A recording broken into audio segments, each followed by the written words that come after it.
সোজা যেতে হবে। তো প্রার্থনার মধ্যে বলা হচ্ছে মনোবারণ শাসন অঙ্কুশ। হে ঠাকুর, আমাদের মনটা খুব চঞ্চল, মনটা এদিকে ওদিকে সব সময় ঘোরাঘুরি করছে। মনটাকে তুমি সঠিক পথে পরিচালনা করো। যেমন করে ওই হাতির পরিচালক হাতিকে আঘাত দিয়ে দিয়ে সঠিক পথে পরিচালনা করে, তেমনি আমরা যদি কোনো খারাপ পথে যাই, আমরা যদি কোনো ভুল পথে যাই, তুমি আমাদেরকে আঘাত দিয়ে দিয়ে আবার সঠিক পথে পরিচালনা করো ঠাকুর। এটাই প্রার্থনা, যে মনোবারণ শাসন, আমাদের মনটাকে শাসন কর। মনটা আসলে খুব চঞ্চল, এই মনটাকে তুমি শাসন করে দাও।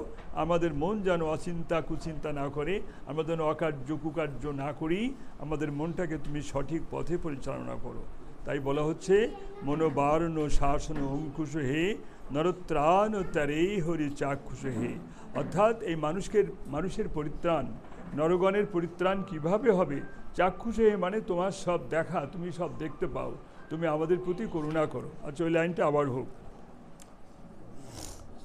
মনোবারণ শাসন অঙ্কুশ হে নরত্রাণ তরে হরি চাক্ষুষ হে। মনোবারণ শাসন অঙ্কুশ হে নরত্রাণ তরে হরি চাক্ষুষ হে। তারপর বলা হচ্ছে তোমার গুণগান দেবতারাও করে। আমরা যেমন গুরুর গুণগান করি, দেবতাদেরও গুরু আছে, দেবতারাও গুরুকে মানে। তাই বলা হচ্ছে গুরু গুণগান পরায়ণ দেবগণে, দেবতারাও তার গুরুদেবকে বন্দনা করে। আমরা শুধু মানুষেরা না, দেবতাদেরও গুরু আছে, দেবগুরু বৃহস্পতি বলা হয়, দেবতারাও তাদের গুরুকে সম্মান করে। তাই বলা হচ্ছে গুণগান পরায়ণ দেবগণে গুরুদেব দয়া করু দীন জনে। গুণগান পরায়ণ দেবগণে গুরুদেব দয়া করু দীন জনে। গুরুদেব দয়া করু দীন জনে, গুরুদেব দয়া করু দীন জনে।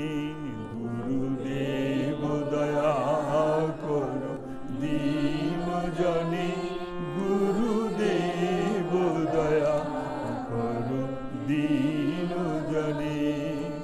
তারপরের লাইন হচ্ছে কুলকুণ্ডলিনী ঘুমভাঞ্জক হে। হ্যাঁ, এই কথাটা আমি আগে বোঝাতে চেয়েছিলাম। কুলকুণ্ডলিনী আমাদের হিন্দু শাস্ত্রে বলছে মানুষের জ্ঞান, ভক্তি, বিবেক, বৈরাগ্য, সব প্রকার শক্তি মানুষের এই নাভি দেশে মানে সুপ্ত অবস্থা থাকে। যেমন নাকি একটা বিরাট বটবৃক্ষ, বিরাট বটগাছের বীজ কতটুকু, অতি সরিষার মতো একটা বীজ থেকে কিন্তু বিরাট একটা বট গাছ হয়। কলকাতায় একটা বটগাছ আছে বোটানিক্যাল গার্ডেনে, যে 4.5 বিঘা জায়গা দখল করেছে একটা বটগাছ। তাহলে ওই বটগাছের বীজটা কতটুকু ছিল? সরিষার মতো। তা আমাদের হিন্দু শাস্ত্রে বলছে মানুষের জ্ঞান, ভক্তি, বিবেক, বৈরাগ্য, শক্তি ও সুপ্ত অবস্থায় থাকে নাভি দেশে। ওটাকে জাগিয়ে দেয় গুরুদেব। গুরুদেব পারে, গুরু শক্তি ওটাকে জাগিয়ে দিতে পারে। আর ওটাকে জাগিয়ে দিলে মানুষের মধ্যে জ্ঞান, ভক্তি, বিবেক, বৈরাগ্য, শক্তি সব প্রকার মানুষের মধ্যে যা রয়েছে সেগুলো আস্তে আস্তে জাগ্রত হয়। তাই বলা হচ্ছে কুলকুণ্ডলিনী ঘুমভঞ্জক হে হৃদি গ্রন্থি বিদারণ কারক হে। হৃদি গ্রন্থি মানে গিরা, আমাদের হৃদয়ের মধ্যে, মনের মধ্যে নানান ঘুর পেশ, সত্য মিথ্যা, চিন্তা অচিন্তা, কুচিন্তা, ভালো চিন্তা আবার কুচিন্তা, সব রকম ঘুরপাক খাচ্ছে। মনের এই গ্রন্থি, মনের এই মানে গিরা যেগুলো, এগুলো তুমি খুলে দাও যেন আমরা সুপথে পরিচালনা করতে পারি আমাদের মনকে। তাই বলা হচ্ছে হৃদি গ্রন্থি বিদারণ কারক হে মম মানস চঞ্চল রাত্রি দিনে গুরুদেব দয়া করো দিনজনে। আমাদের মনটা দিন রাত্রি চঞ্চল, কি হবে কি হবে কি হবে, এই নানার ব্যাপার, কত যে মানুষের দুশ্চিন্তা সেটা বলার অপেক্ষা রাখে না। মন এত চঞ্চল, তাই প্রার্থনা আমাদের চঞ্চল মনকে তুমি শান্ত করে দাও। কুলকুণ্ডলিনী ঘুম ভঞ্জক হে হৃদি গ্রন্থি বিদারণ কারক হে। কুলকুণ্ডলিনী ঘুম ভঞ্জক হে হৃদি গ্রন্থি বিদারণ কারক হে কারক। মম মানস চঞ্চল রাত্রি দিনে গুরুদেব দয়া করো দীন জনে। মম মানস চঞ্চল রাত্রি দিনে গুরুদেব দয়া করো দীন জনে। তারপরের লাইন হচ্ছে রিপুসূদন মঙ্গল নায়ক হে।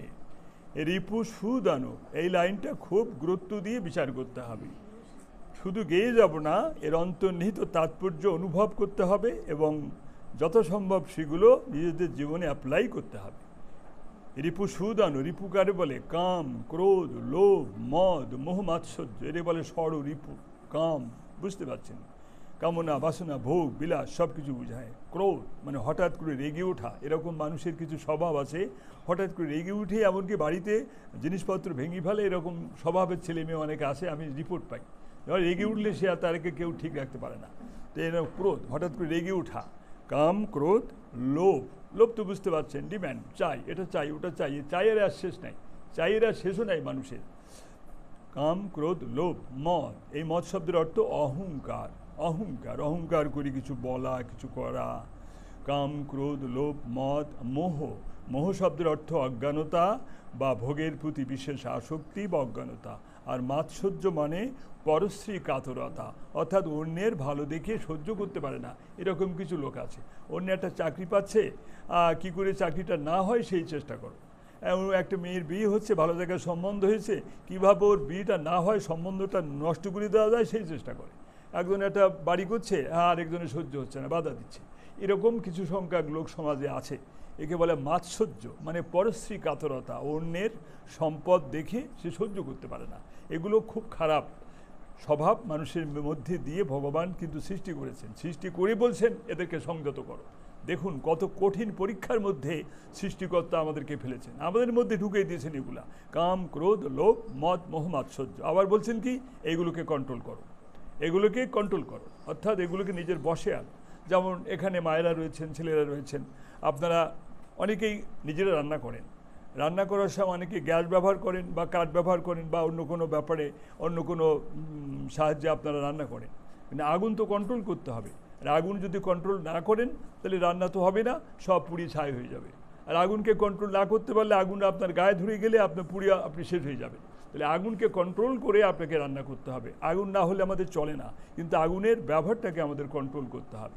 তেমনি কাম, ক্রোধ, লোভ, মদ, মোহ, মাৎসর্য, এগুলো মানুষের ভিতর থাকেই, কিন্তু এগুলোকে কন্ট্রোলে রাখতে হবে, এগুলোকে বশে রাখতে হবে। তাই ঠাকুরের কাছে সেই প্রার্থনা, নিজেদের চেষ্টাও করতে হবে, আবার প্রার্থনা করতে হবে। রিপুসূদন মঙ্গল নায়ক হে, সুখ শান্তি বরা ভয় দায়ক হে। রিপুসূদন মঙ্গল নায়ক হে, সুখ শান্তি বরা ভয় দায়ক হে। সুখ শান্তি বরা ভয় দায়ক হে। রিপুগণকে তুমি সংযত করে দাও, আর তুমি আমাদের সুখ, শান্তি, বর, আশীর্বাদ আর অভয়। আশীর্বাদ, অভয় এটা সবাই চায়, সুখ শান্তি সবাই চায়। তাই ঠাকুর তুমি আমাদের সুখ, শান্তি, আশীর্বাদ, অভয় দেওয়ার মালিক একমাত্র তুমি। যেহেতু তুমি সেই ভগবৎ শক্তি নিয়ে পৃথিবীতে আবির্ভূত হয়েছ, তাই তোমার চরণে আমাদের আন্তরিক প্রার্থনা, তুমি আমাদের আশীর্বাদ করো, আমাদেরকে অভয় দাও। মানুষ আতঙ্কগ্রস্ত, মানুষ চিন্তাগ্রস্ত, এরকম একটা ক্রিটিক্যাল মোমেন্টে একমাত্র গুরু শক্তিকে আমাদের আশ্রয় করতে হবে। তিনি আমাদের অভয় দিতে পারেন, আমাদের আশীর্বাদ দিতে পারেন। আমরা ঠাকুরের কাছে সেই প্রার্থনাই করছি। রিপুসূদন মঙ্গল নায়ক হে, সুখ শান্তি বরা ভয় দায়ক হে। রিপুসূদন মঙ্গল নায়ক হে, সুখ শান্তি বরা ভয় দায়ক হে। এরপরে ত্রয় তাপ হরে তব নাম গুণে। ত্রয় তাপ মানে 3 প্রকার জ্বালা, 3 প্রকার দুঃখ মানুষকে ভোগ করতে হয়। কিন্তু ঠাকুরের কৃপা হলে, গুরুর কৃপা হলে মানুষ এই দুঃখ থেকে পরিত্রাণও পেতে পারে। সেই 3 প্রকার তাপ কি? আদি দৈবিক, মানে দেবতা থেকে সৃষ্টি হয়। প্রাকৃতিক দুর্যোগ, যেমন ভূমিকম্প, আইলা বা অন্যান্য ব্যাপারে জলোচ্ছ্বাস, প্রাকৃতিক দুর্যোগে বজ্রাঘাতে মানুষের মৃত্যু হয়, এতে মানুষের কিছুই করার থাকে না। একে বলে আদি দৈবিক তাপ। আর আদি ভৌতিক তাপ মানে এই জীবজগৎ থেকে মানুষের এক প্রকার দুঃখ হয়। মানুষ মানুষকে হত্যা করে, মানুষ মানুষকে মারে, হিংস্র জীবজন্তু মানুষকে মেরে ফেলে, সাপের আঘাতে, সর্প আঘাতে মানুষের মৃত্যু হয়। এগুলো আদি ভৌতিক তাপ। আর একটা হচ্ছে আধ্যাত্মিক তাপ। আধ্যাত্মিক তাপ মানে মনস্তাপ, মনের জ্বালা। বাড়ি আছে, গাড়ি আছে, বউ আছে, স্বামী আছে, ছেলে আছে, মেয়ে আছে, তারপরেও অনেকের মনের জ্বালা আছে, মনে অশান্তি আছে। এই অশান্তি যে মনের জ্বালা, এ অনেকে একে অপরেরটা বুঝতে পারে না। যার মনে অশান্তি সেই বুঝতে পারে। তাই একে বলা হয় মনস্তাপ, একে বলে আধ্যাত্মিক তাপ। হে গুরুদেব, তোমার কৃপা হলে এই 3 প্রকার তাপ থেকে মানুষ রক্ষা পেতে পারে, তা না হলে রক্ষা নাই। তা না হলে এই সংসারে হাবুডুবু খেতে হবে, মানুষ দিকভ্রান্ত হয়ে যাবে।